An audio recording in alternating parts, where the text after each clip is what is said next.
Assalomu alaykum hurmatli podpischilar, aziz do'stlar. Lot 26 yoki lot 71 bo'limimizda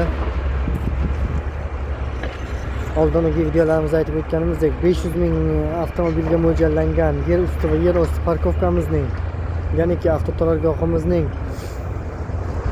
betonlariga hozirlash jarayonidamiz. Tuproqlarni serib, ya'niki narigi balandda turgan tuproqlarni olib, pastdagi tuproqlarga yoyib, serib, barisini betonga tayyorlash ishlaridamiz.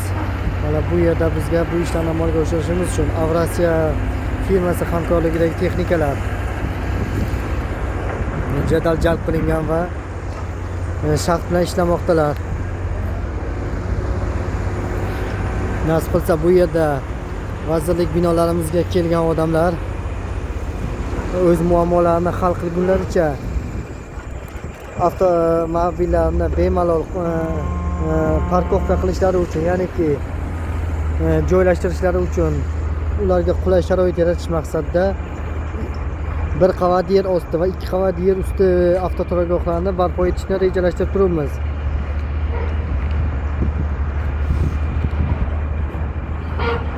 Narigi tomondagi aholimiz yashaydigan binolarimiz esa fasad tomonlari va ichki tomonlarni remontlarini boshlab yubordik.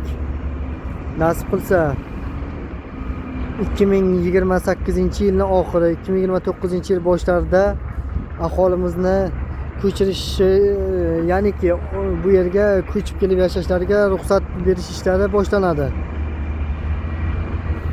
Ungacha nasib qilsa bu yerdagi biz o'zimiz barpo etib turgan 32 etajlik Qurilish vazirligi, Suv xo'jaligi vazirligi, Transport vazirligi va Ekologiya vazirligini 4 tala vazirligimizning binolarini va ularga xizmat ko'rsatadigan ayrim sohadagi vakillarimiz uchun ham qulay bo'lgan binolarimizni qurish jarayonidamiz. Nasib qilsa bu yerni ham qurishni 3 yilga rejalashtirib turibmiz. Ya'niki hozir 2025-yilda ishimiz boshlangan bo'lsa, 2028-yilning 4-choragida qurib bitkazishni rejalashtirib turibmiz. Hozircha beton ishlarimiz, armatura ishlarimiz va qazdi ishlarimiz hammasi bir me'yorda, bir maromda ketyapti. Ya'niki rejadagidek ketyapti.